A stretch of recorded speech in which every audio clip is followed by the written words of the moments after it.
Quel bilan faites-vous de la situation sécuritaire en Ituri au cours de l'année 2024? Je peux dire que le bilan est positif parce que vous savez, comme je l'ai dit, et même je l'ai présenté devant la première ministre, nous avions avant toute la province de l'Ituri qui était insécurisée, mais aujourd'hui le grand problème que nous avons, c'est dans le Djougou. Et même dans le Djougou, c'est plus vers l'est, donc Boulé et tout.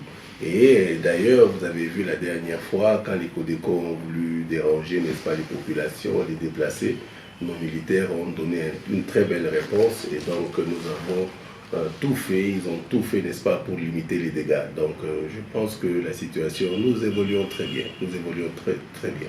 Malgré ces bilans éloquents que vous venez de présenter, dans le territoire des Djougou, les tueries des civils continuent à être enregistrées.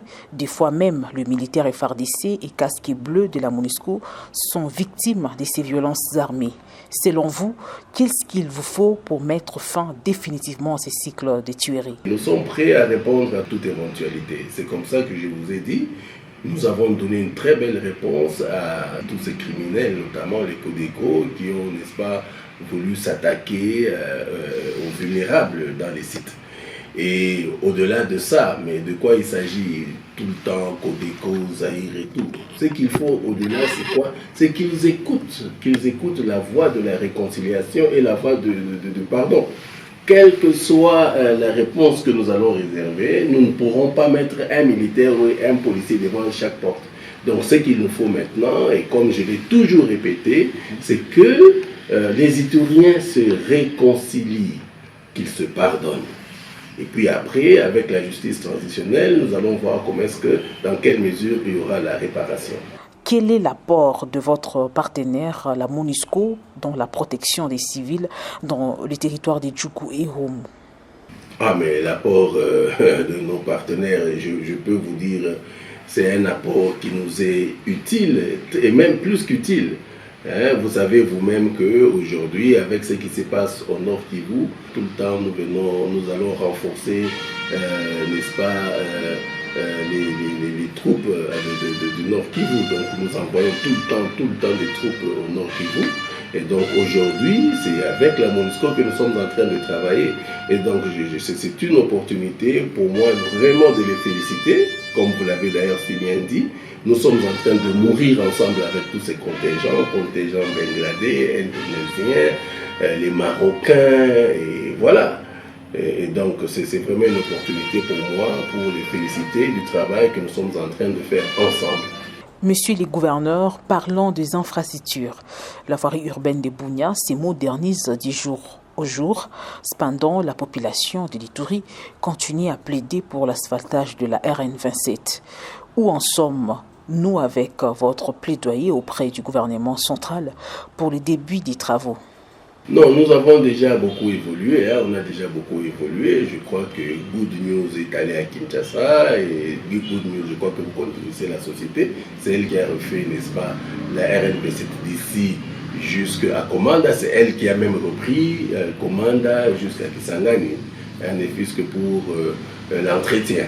Et donc, nous sommes sur une très bonne voie et ils ont déjà commencé à installer leur usine d'enrobé ici. Et donc, je suis sûr que l'année prochaine, l'année qui arrive, Bunia pourra commencer avec ces travaux-là. Pour Bunia, nous avons encore 31 km. Nous sommes en train encore de nous battre sur les 31 km. Et je suis sûr qu'on va les avoir et que, bon, voilà, le grand problème, c'est toujours le paiement. Mais vous savez que mon Gabaon, des fois, préfinance, et donc nous sommes sur la bonne voie aussi pour la voirie urbaine. De l'autre côté, nous avons aussi Safricas qui est en train de travailler. Et c'est que la population doit savoir, parce que, bon, malheureusement, il y a toujours tous ces grands manipulateurs-là. Aujourd'hui, je félicite vraiment aussi le directeur de la DGRPI, parce que ce que les gens ne savent pas, c'est que aujourd'hui, ce que nous sommes en train de faire à Riwara, nous avons presque fini, c'est l'argent du pétrole. Même ce que nous avons donné à Good News pour l'installation du chantier, c'est l'argent du pétrole. Donc aujourd'hui, nous avons surtout les débuts du mois. La fin de l'année, c'est un peu difficile.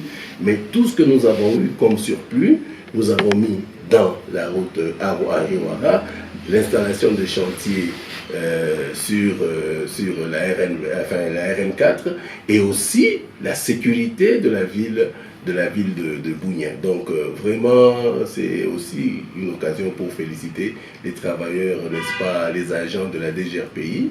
Et donc je pense que cette année, ils vont faire encore davantage pour que cet argent profite vraiment à la province. Pour cette année, qu'est-ce que vous comptiez faire, mais que vous n'avez pas fait dans le rétablissement de la paix à Ituri? La paix, pour que la paix soit une réalité, c'est que je ne cesserai pas de le répéter, c'est d'abord la réconciliation. La réconciliation. Moi, je n'ai pas honte de le dire. C'est très facile, comme j'ai toujours dit, de faire, n'est-ce pas, voler les hélicos et aller neutraliser tel ou tel autre groupe. Mais cela ne suffit pas. Ce sont des Congolais que nous sommes en train de neutraliser. Il faut que les Ituriens ouvrent leur cœur, qu'ils ouvrent leur cœur. C'est pas difficile. Vous n'avez pas... Vous voyez aujourd'hui les Thomas, les Ngona qui ont fui ici. Ils vont à côté ici pour revenir, n'est-ce pas, amener encore la violence. Amener la violence où? Amener la violence où? Ici, à Bunia, où nous avons travaillé ensemble avec cette population pour refaire. Aujourd'hui, je crois que vous êtes informés, sur le plan du développement, l'Ituri a été placé à la 3e place en Afrique. L'Ituri, je veux dire Bunia. Mais alors, on veut venir casser ça, pourquoi? Au lieu de revenir seulement, parler avec les autres. Pourquoi ils ne peuvent pas parler avec les autres communautés? Moi, je suis prêt à les accueillir, qu'ils reviennent, qu'ils aillent à Kinshasa, qu'ils demandent pardon. Il n'y a pas quelqu'un que le chef de l'État écoutait comme Thomas. Hein? Mais malheureusement, je ne sais pas qu'est-ce qu'il veut encore au-delà de ça. Qu'est-ce qu'il veut au-delà de ça? On n'a jamais touché à ses cheveux ici. Kao, avant de partir, maintenant je vais le dire, parce que bon, je suis connu pour ça. Kao, avant de partir, moi je lui avais donné de l'argent. Kao, là-bas, je lui avais donné de l'argent avant qu'il ne parte.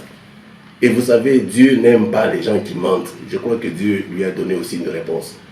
Et moi je suis chrétien et je dis la vérité. Je crois qu'il a vu lui-même, étant donné les relations, les bonnes relations que lui avait, que moi j'avais avec lui, il avait été arrêté à Kinshasa. Je l'ai fait libérer pour qu'il rentre ici. Mais malheureusement, ils arrivent ici, ils changent tout le temps. Qu'ils reviennent parler avec les autres communautés. C'est de ça qu'il s'agit. Pas venir encore aller chercher des gens pour venir arracher ce qui nous appartient à tous les Congolais. S'ils veulent arracher l'Ituri, c'est pour que l'Ituri appartienne à qui? Je leur pose la question.